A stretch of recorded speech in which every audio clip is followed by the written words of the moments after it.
Oiê, tudo bom? Eu sou a Mikan, Mika com 3 N's no final, e esse é mais um episódio do Ficcionário, o nosso dicionário de termos da cultura pop. Fazia tempo que eu não fazia ficcionário, né? De qualquer maneira, tem o link pra todos os outros ficcionários aqui embaixo, e hoje eu vou falar sobre o significado da expressão arma de Chekhov, ou arma de Chekhov, depende de como você gosta de pronunciar o nome, desse cara que sim, existiu de verdade, e sim, a gente vai falar sobre ele hoje, mas também sobre o que é a tal da arma de Chekhov, que todo mundo fica falando. Tem no meu vídeo sobre foreshadowing, eu mencionei, eu acho, a arma de Chekhov, então chegou esse momento de explicar o que é. Já deixa aqui embaixo o seu like e o seu comentário sugerindo os próximos termos do ficcionário. Tô fazendo esse vídeo em meio à quarentena, gente, então espero que vocês entendam que tá um pouquinho diferente aqui, todo o ângulo, toda a iluminação, mas é o que tem pra hoje pra continuar mantendo o canal em funcionamento, né? Então bora falar sobre o que é esse termo. Então, o que é a arma de Chekhov? Basicamente, ela é um objeto ou algum elemento que é apresentado no começo da história, normalmente no primeiro ato, e que lá mais pro final da história, lá pro terceiro ato, se torna muito importante, relevante para aquele enredo. Pode ser um objeto, como literalmente uma arma, uma espingarda e tudo mais, mas pode ser uma pessoa, uma fala de um personagem. Tem várias coisas que podem se tornar uma arma de Chekhov. E eu vou explicar em mais detalhes isso daqui a pouco, mas primeiro vamos falar sobre quem foi Chekhov ou Chekhov. O nome dele era Anton Pavlovich Chekhov e ele foi um médico, dramaturgo e escritor russo. Ficou conhecido para a posteridade pelo seu trabalho com os contos e também por esse conceito que levou o nome dele. A gente chama de arma de Chekhov esse elemento porque o conceito é muito atribuído a ele. Claro, já existia antes, sim, como muitas das coisas que a gente fala aqui no ficcionário, tem elementos que já existiam na história antes da gente dar um nome para eles, ou simplesmente existiam com outro nome e foram mudando ao longo do tempo. Mas o Chekhov escreveu sobre esse conceito em algumas cartas que ele estava falando sobre construção de tramas. E ele falou algumas coisas como: remova tudo que não tiver relevância para a história. Se você diz no primeiro capítulo que tem um rifle pendurado na parede, no segundo ou terceiro capítulo, esse rifle absolutamente deve atirar. Se ele não for atirar, ele não deveria estar pendurado lá. E aí também tem esse outro trecho atribuído a ele: ninguém deve colocar um rifle carregado no palco se ele não for atirar. É errado fazer promessas que você não tem intenção de manter. Então por que o Chekhov estava falando isso? Porque você não precisa colocar elementos desnecessários na sua história. Se aquilo não vai ser importante, você não precisa escrever a respeito. Ou você não precisa necessariamente colocar um destaque no cenário. Quando você está falando de teatro, muitas vezes o cenário é bem enxuto, né? Então os elementos que estão lá normalmente são importantes para a cena, ou tem um elemento chave para decorar e tudo mais. Lógico, tem palcos e palcos diferentes. Mas e quando a gente tá falando de um filme ou de uma série, normalmente você não consegue colocar só os elementos que vão ser essenciais ali, porque senão fica parecendo que seu personagem tá numa sala vazia, né? Tem que ter uns livros atrás e tudo mais. Só que nesse caso dá pra gente pensar, por exemplo, quando a câmera foca em algum objeto específico, dá destaque pra aquele objeto. Vamos supor, por exemplo, que seja uma história comigo, tá? Tá bem no começo da história, eu tô com uns amigos em casa e me mostra cozinhando. E eles estão lá me mostrando cozinhando, foca na cara de um dos personagens, foca na cara de outro personagem. E em algum momento a câmera vai e dá destaque para as facas que ficam penduradas do lado da pia. Você, espectador, às vezes nem presta tanta atenção assim, mas você vai lembrar que tem facas dentro da pia. Foi dado um destaque para isso. O que acontece depois nessa história? É uma história de suspense, tá, gente? Passa um tempo e aí de noite eu começo a ouvir o trinco da porta se abrindo, como se alguém estivesse tentando invadir a minha casa. E aí você, espectador que prestou atenção, já sabe que eu tenho pelo menos algumas facas em casa, que podem ser usadas para combater esse invasor. Claro, gente, que é uma situação hipotética, tá? Mas não invadam minha casa. Mas enfim, esse seria o cenário ideal. Um objeto foi apresentado no começo e aí depois, mais pro final da história, ele é usado. Ou seja, você estabeleceu algo que lá pra frente é usado de novo. É meio que um pacto com a pessoa que tá assistindo ou a pessoa que tá te lendo. Mas vamos supor uma outra versão dessa mesma história. A primeira cena lá foi igualzinha. Teve a Mikan cozinhando com os amigos na cozinha e eles fizeram esse plano que deu bastante destaque pras facas penduradas ali. Aí mais pra frente rola essa história do invasor, não sei o quê. E quando eu for lutar contra o invasor, eu não faço nada de que envolva as facas. As facas nunca mais são mostradas na história. Isso seria mais ou menos como o Chekhov falou, fazer promessas que não são mantidas. Quando se deu destaque para aquelas facas, existia uma promessa de que elas fossem usadas ou citadas ou tivessem alguma importância pra trama lá pra frente, e essa importância nunca foi entregue. Não houve essa entrega para quem estava envolvido com aquela obra. Isso, como eu falei mais cedo, não precisa necessariamente ser para para objetos. Aqui eu usei uma faca porque é parecido com a arma, então dá pra entender o contexto que ele usou do rifle pendurado. Mas podia ser, por exemplo, alguma informação. Imagina se uma informação que parece ser muito importante é dada e depois não é usada na história. Então, pra que essa informação foi colocada naquilo? Não precisava. Você só tá enchendo sua história de coisas desnecessárias. É claro que também existem aqueles casos de informação que é dada só pra despistar, que aí seria o que a gente chama de red herring, né? Que é, por exemplo, numa história de suspense, alguns dos suspeitos parece muito que é o assassino, aí no fim das contas é outro e essa vai ser a surpresa. Então, às vezes pode ter informações e objetos colocados deliberadamente pra te fazer ficar confuso com a história. Mas isso é um caso muito específico. No geral, quando você coloca um detalhe ali, é porque ele vai ter que ser usado mais pra frente pra existir essa satisfação depois quando você termina de consumir a história. Então vou citar aqui alguns exemplos reais agora, não um Mikan na cozinha com os amigos, mas filmes e livros e tudo mais, que teve um uso legal de armas de Chekhov. Como esse elemento normalmente envolve algo que seja mais pra frente na trama, vai ter alguns spoilers aqui. Então a gente pode fazer o seguinte, quando eu citar a obra, se você não quiser nenhum spoiler dela, pula pra próxima, tá? Eu vou deixar todas as timestamps, né, os tempos pra pular e tudo mais, no primeiro comentário do vídeo, pra você poder clicar e pular automático. Começando então por Um Lugar Silencioso, que inclusive tem vídeo sobre aqui no canal, vou deixar linkado aqui na descrição, mas tem uma cena no Lugar Silencioso que a Evelyn, que é a mãe da família, tá lavando roupa, e aí quando ela sobe as escadas, o saco de roupas fica preso, meio enganchado assim, em um prego na escada. E aí ela puxa, né, tipo,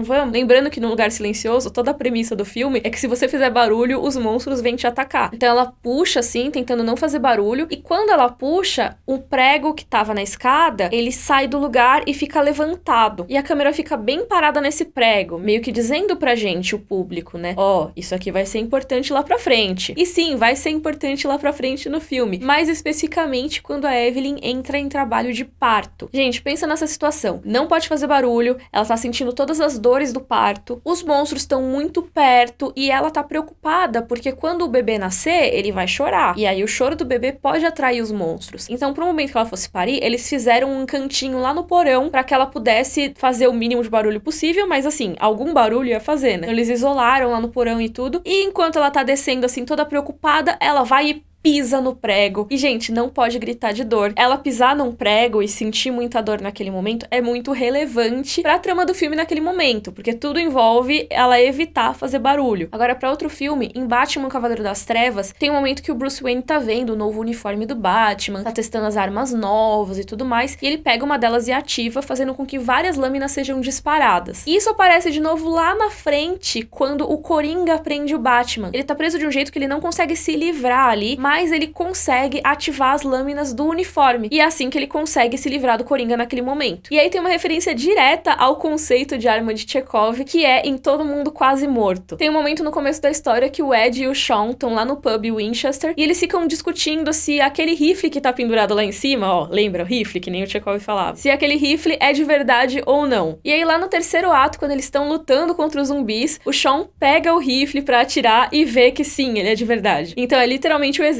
que o Chekhov usa, né? Tá pendurado e aí é usado no terceiro ato. Em A Viagem de Chihiro, tem aquele momento que a Chihiro atende aquele espírito muito fedido, lembra? Que todo mundo fica passando mal e tal. E no fim das contas ele revela que é um espírito do rio, todo limpinho e tal, que era um rio poluído. E aí o espírito do rio dá pra Chihiro esse item, né? Que é tipo um bolinho assim de algas, de musgo, não sei exatamente o que ele é, mas esse item vai ser útil lá na frente pra ajudar a curar o Hako e depois dá pro Sem Rosto quando ele tá naquele frenesi de comer tudo, devorar tudo, a Chihiro dá aquilo na boca dele e ele começa a vomitar todas as coisas. E tem uma franquia que é campeã no uso de armas de Chekhov, que é Harry Potter. Gente, sério, praticamente tudo em Harry Potter é uma arma de Chekhov, as coisas são citadas muito antes do que elas realmente venham a se tornar importantes, né? Os nomes são jogados assim, e aí depois esses personagens se tornam importantes lá na frente. Um exemplo é o próprio Sirius Black, que é citado assim de relance no primeiro capítulo do primeiro livro, e aí se torna um dos personagens mais importantes da franquia inteira, a partir só do terceiro livro. Tudo tem alguma importância oculta em Harry Potter. E um dos exemplos mais gritantes disso é o Pomo de Ouro. O primeiro Pomo de Ouro que o Harry capturou na história dele como apanhador de quadribol, ele vai se tornar importante lá no último livro, porque é dentro dele que o Dumbledore guarda a Pedra da Ressurreição, que é uma das relíquias da morte. Então pensa, um negócio importante lá no primeiro livro, voltou só no último. E esse aqui eu acho um exemplo muito legal de Harry Potter, porque eu lembro que foi alvo de muitas teorias na época, né? Eu era bem louca do Harry Potter, na época que os livros estavam saindo ainda, e eu lembro que entre o 6º e o 7º livros, a gente ficou meio, eita, e aquele tal do medalhão que o R.A.B. mandou um recado pro Voldemort se danar? Porque pra quem não lembra, lá no 6º livro, o Harry e o Dumbledore vão procurar essa Horcrux, né? Que são os artefatos que têm que ser destruídos para que Voldemort, o vilão da série, finalmente possa ser derrotado. Quando eles chegam nesse lugar, que é super difícil, eles enfrentam um batalhão de mortos-vivos, não sei o quê, chega lá e o medalhão, que seria a tal Horcrux, é uma versão falsa. E o R.A.B., que é essa pessoa que deixou o recado pro Voldemort, diz que trocou e escondeu o legítimo. E aí você fica pensando, tá, a J.K. Rowling, ela coloca as coisas escondidas na história pra depois se tornarem importantes. Então o que foi citado em Harry Potter que pode vir a se tornar importante? E aí você lembra que lá no 5º livro, na Ordem da Fênix, tem um momento que eles estão limpando a casa dos Sirius, que é a casa da família Black, e é citado um medalhão que eles encontram lá num dos armários, que eles tentaram por tudo, mas não conseguiram abrir. É claro que agora, como eu tô falando, fica óbvio que aquele medalhão era sim o medalhão verdadeiro, e que a pessoa que escondeu o tal medalhão foi o Regulus, que era o irmão do Sírio, então pertencia à família Black, e tava lá escondendo na casa da própria família uma Horcrux. Mas, gente, pensa que isso foi feito, esse medalhão foi mencionado de relance no começo do 5º livro, e a importância dele só foi revelada lá no final do 6º livro, e aí o tal do medalhão verdadeiro e a descoberta dele se torna um elemento importantíssimo no 7º livro. Então pensa que essa arma de Chekhov tá indo e voltando em importância. Inclusive, isso é um conceito que tem num site que eu acho bem legal, caso vocês se interessem pelo ficcionário, tem alguns elementos muito legais, alguns exemplos que vocês podem encontrar num site chamado TV Tropes, que eu vou deixar linkado aqui na descrição. E eles usam várias subclassificações para as armas de Chekhov, que eu acho bem interessantes. Por exemplo, uma que eles falam é o bumerangue de Chekhov, que é a arma de Chekhov que é usada mais de uma vez, ou seja, se torna importante na história mais de uma vez. E eu acho que o último livro de Harry Potter é muito isso, é a volta de vários bumerangues de Chekhov. Armas de Chekhov que você achou que já tinham cumprido seu papel na história, mas que na verdade voltam a ser muito relevantes. Então, exemplos aqui. Eu tava falando do medalhão, e aí depois o Harry, o Rony e a Hermione, eles descobrem que uma coisa que consegue destruir as Horcruxes é o veneno de basilisco, que é um elemento lá do 2º livro. Eles acabam descobrindo também que o Harry lá no 2º livro já tinha destruído uma Horcrux, que era o diário do Tom Riddle, né? O diário do Voldemort jovem, que ele destruiu com veneno de basilisco. Então, esses dois elementos que já tinham sido usados lá no 2º livro, o diário principalmente como uma espécie de arma de Chekhov, já que ele aparenta ser algo muito pequeno e irrelevante no começo, e no fim das contas ele é completamente relacionado ao assunto que vai dominar o clímax do livro, parece que já era um assunto encerrado, mas aí chega no 7º livro e ele ganha de novo essa importância. Outra coisa do 2º livro que ganha muita relevância agora nessa busca do último livro é a espada de Godrico Gryffindor, porque ela também tem a capacidade de destruir esses Horcruxes. É difícil falar Horcruxes, tá? Por cruxes, que nem a gente falava quando era criança. Outro elemento que é um boomerang em Harry Potter é a poção polissuco. A gente começa a conhecer a poção polissuco de maneira bem simples até. Eles usam a poção pra tentar espionar a Sonserina, né? Lembra que a Hermione vira um gato e tal? Então, aí chega no 4º livro e a poção polissuco é uma das coisas mais importantes daquele enredo, porque tudo que tá acontecendo em volta do Harry e do torneio tribruxo é possibilitado só porque o Bartô Crouch Jr. tá disfarçado de Professor Moody usando essa poção. E depois, nos próximos livros, a poção polissuco se torna um elemento muito recorrente. Eles usam muito no 7º livro. A Ordem da Fênix usa pra tirar o Harry lá da Rua dos Alfeneiros, depois quando o trio vai tentar se infiltrar no Ministério da Magia, tudo envolve a poção polissuco, que foi apresentada como algo relativamente pequeno lá no começo. Então eu podia ficar o dia inteiro aqui falando de armas de Chekhov em Harry Potter, porque são muitas, mas esse vídeo vai ficar imenso. Então deixem aí nos comentários as que eu não citei, eu aposto que vocês vão lembrar de várias também. Mas como eu falei que tem essa classificação, né, de vários subtipos de armas de Chekhov, que você pode ver lá no TV Tropes, tem também alguns que eu acho interessantes de citar. Um exemplo é a habilidade de Chekhov, que é uma habilidade que é mostrada que o personagem tem e que depois se torna muito relevante. Pode ser uma habilidade relacionada ou não ao que esse personagem faz normalmente. Vamos supor, por exemplo, que eu, Mikan, tenha muito conhecimento sobre luta livre. Esse é meu conhecimento secreto. Eu sei todos os combates de luta livre da história. Isso é mentira, tá? Eu não sei, mas é uma situação hipotética. Aí na minha história do invasor em casa e tudo mais, eu descubro que, beleza, tentei usar a faca e não deu certo. Mas aí eu vejo que ele tem um chaveirinho de luta livre e eu começo a conversar sobre luta livre com ele. E aí ele desiste de atacar atacar minha casa e me matar. Nada faz sentido. Mas vamos pra um exemplo de ficção que com certeza vai ser melhor do que esse meu. No primeiro filme dos Vingadores, quando a gente conhece a Viúva Negra, ela tá numa cena de interrogatório e ela dá a impressão pros caras de que eles que estão conseguindo tirar informações dela, quando na verdade é ela que tá fingindo e tá tirando informações deles. Depois, no mesmo filme, ela usa essa mesma tática pra tirar informações do Loki. Uma outra classificação da arma de Chekhov é o atirador de Chekhov, que aí eles distinguem que não seria um objeto, mas sim uma pessoa que começa bem discretamente e aí depois se torna muito relevante pra história. Um exemplo é em Sweeney Todd. Vocês gostam de Sweeney Todd, gente? Eu tenho como guilty pleasure, assim, porque eu acho muito tosco, mas muito legal ao mesmo tempo. Mas enfim, Sweeney Todd, ao longo do filme, tem uma mulher em situação de rua que ninguém dá muita bola, mas o filme mostra ela até que bastante. E você fica, tá,